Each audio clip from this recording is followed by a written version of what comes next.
Hello folks, welcome to another episode of Whiskey Calling here. Friday night outside on the patio, just enjoying a nice little dram or two, and I actually stopped by the Liqueur store and bought 2 new bottles. So I thought I'd give those a shot for you guys and give you my first thoughts on them and how I like them or feel. So so the first one I bought here,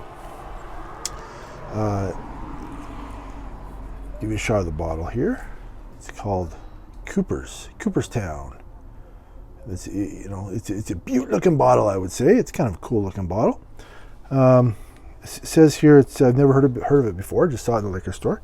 It's called Cooperstown Distillery Small Batch Cooper's Ransom, handcrafted in New York State. Rye whiskey, 51% alcohol.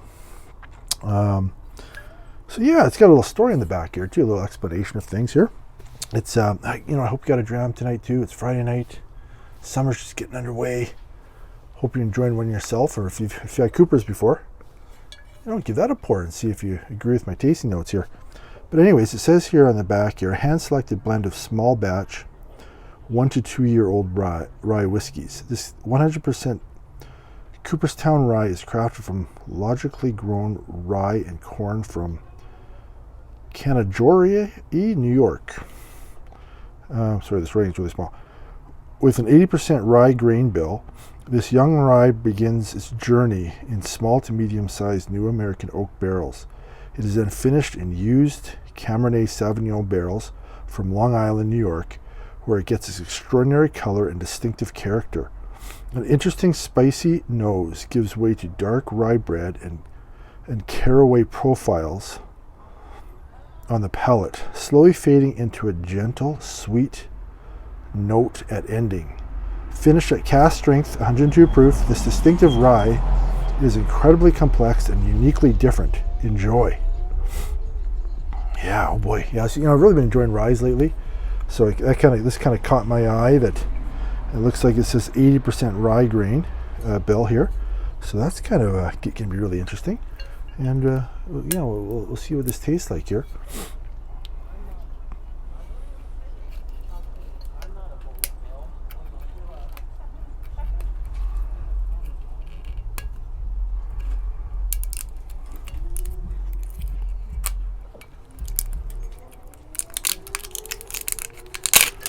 All right, this is I thought this bottle was a really cool looking bottle. Really kind of grabs your attention.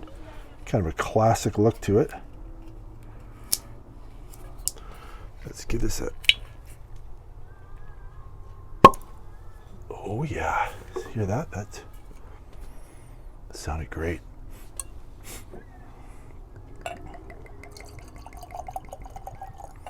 Give this a pour. Yeah, it certainly's got a nice dark color to it, doesn't it? It really does. Here, give it a look a bit in the dram there. Okay, let's see what this smells like. Definitely a little bit of that rye spice, but there's something else going on there. Maybe a bit of a plasticky or artificial sort of note to it. Not in a bad way at all. It's kind of in an interesting way, I would say. It's got a very fresh smell, actually, in a way too, almost like a seaside, sitting by a lake. Kind of you're out water skiing or you're on a motorboat and the waves kind of come and kind of slosh off the side of the motorboat, or kind of that lake spray, that kind of feeling and smell. That's what I'm smelling here. So it smells like sunshine and a little bit of fun on the water. Actually, that's what it smells like. Let's see what it tastes like.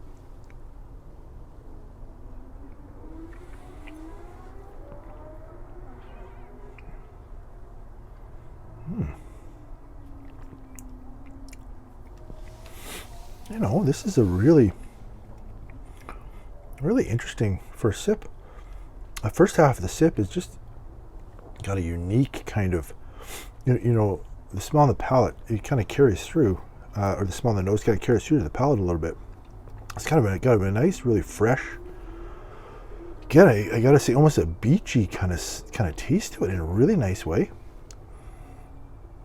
Yeah, I can't shake that little bit of a kind of a water in the sun kind of smell feel to it, if it's the best way I can describe it.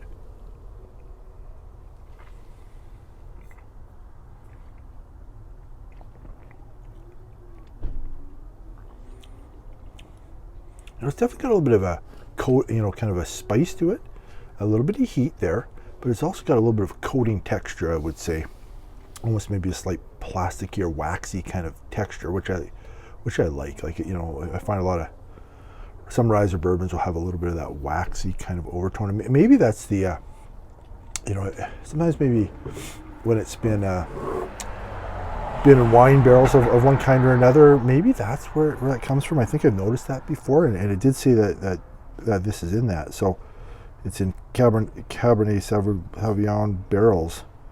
So maybe that's where I'm getting that from, which is interesting. I find ones that are aged a little bit in wine casks tend to have a little bit of a plasticky, waxy kind of aftertaste, the texture to it. Maybe a bit of a sweet note from it, which I enjoy. So that definitely has this.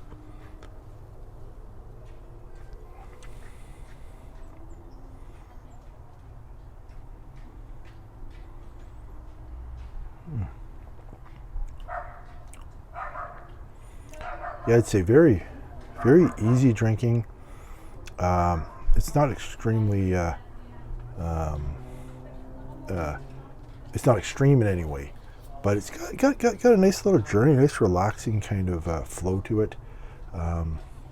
It's pretty smooth and easy. I gotta say, this would be a really nice thing to pass around to a guest who maybe isn't looking for a real extreme kind of experience, and just get them maybe introduced to rye. Maybe this might be a real nice one for them. Yeah, I'd say it's really nice to serve guests. I think most people really enjoy this, even non-rye drinkers, not non-whiskey drinkers. I think would really enjoy this, to be honest.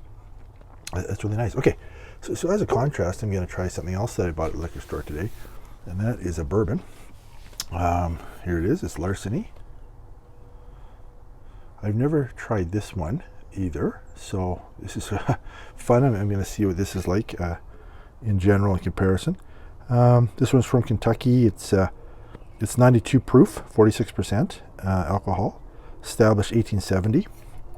And it talks here about, it's got a little explanation in the back here, a little backstory. It says Johnny Fitzgerald's weakness was fine bourbon.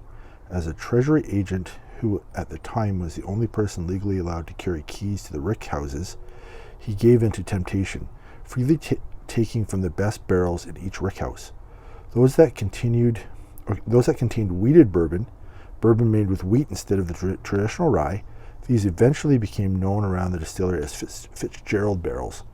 Now Larceny bourbon honors both the superb taste of the lawless treasury agent and the legacy of the old Fitzgerald brand. Okay, that one was just me reading badly. This is not too small, so I'll just admit that right now. But anyways, no, it's sort of interesting. The wheated bourbon part is interesting. I'm starting to realize that I do like wheated bourbons. Like Weller's. I really like Weller's. What's another one that is wheated that I really enjoy? For some reason I'm blanking, but there was another one that Opadan. Is Opadan wheated? I can't remember now. But anyways, I thought there's another. I've kind of been looking out for some wheated bourbons lately, just to say, hey, I would love one, or love to try more wheated bourbons.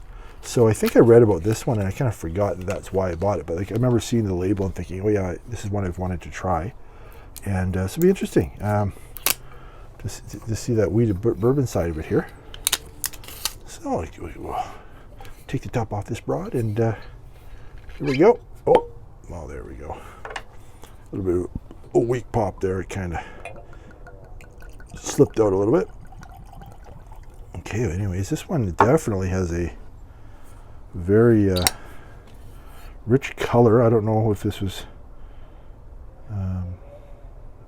not, artificially colored or not. It doesn't say anything about that. But anyways, there we go. Look at that. Oh yeah, that's a good That's a good deep pour, but it's a nice color.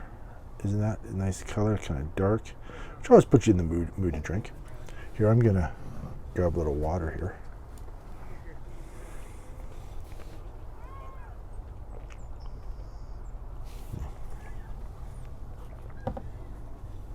There we go. Just sort of clear the palate there. Okay, and let's see what this one smells like. Hope you got a dram yourself tonight, as I was saying. A good bourbon, a good rye, something. Okay, this one, in comparison, a little bit more of a muted nose, a little bit sweeter, of course, which you might expect from a bourbon. Yeah, kind of a sweet, maybe a little bit of that classic bourbon, brown sugar, cinnamon bun, baking spice kind of thing going on.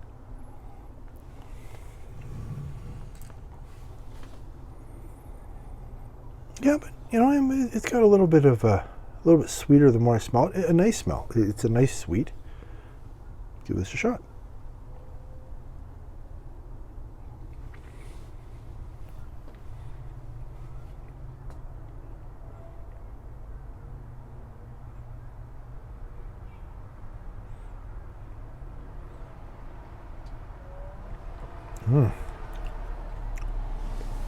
Wow. Wow. I like this. I like this a lot. It's very rich, very smooth, very rich. Rich and flavorful. I'll tell you, rich and flavorful. Wow. I'm a little lost for words here for a second. I mean, have another sip.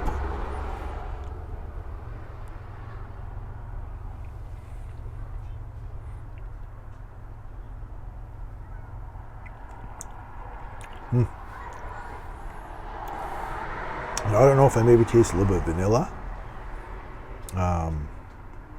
but there's some sweetness to it, and it's not super hot or spicy, I would say, but it's got some of that, but it's just got a very, very kind of very rich, complex kind of full-bodied flavor is what it's got. So it's just got a real nice overflow. It kind of washes over you like a nice wave of delicious flavor, quite frankly. This also, oh yeah, no, it's got a nice smell to it. This is really nice. Like I really like. I remember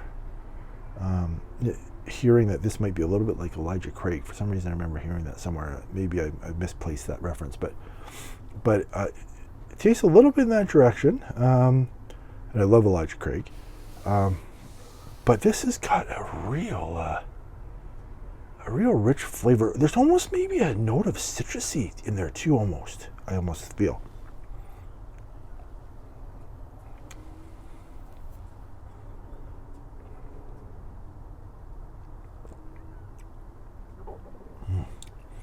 Yeah, this is a really nice balance of. There's another flavor. You know what? This is so flavorful that you want to sort of keep. I didn't want to start talking. I wanted to keep kind of tasting the aftertaste of it. It's like it's a very flavorful finish. It's a very flavorful finish. Some whiskeys, have a longer finish, a spicier finish, a hotter finish. This one, I got to say, is one of the most flavorful finishes I've had of any whiskey I've tried. A really nice, deep flavorful finish. You might even say it's complex and flavorful finish. You might even throw a little bit of caramel in there at the end there. A little toffee, maybe. But it just keeps giving the finish. And in a way that it's almost like the finish, the taste gets a little stronger at the end in a very good way. This is really, really nice.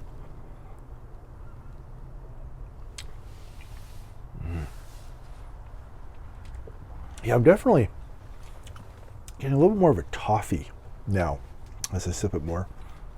The funny thing is I'm not usually a big fan of toffee necessarily, mostly because it's probably so chewy. But this has some flavor of it that's really, really nice.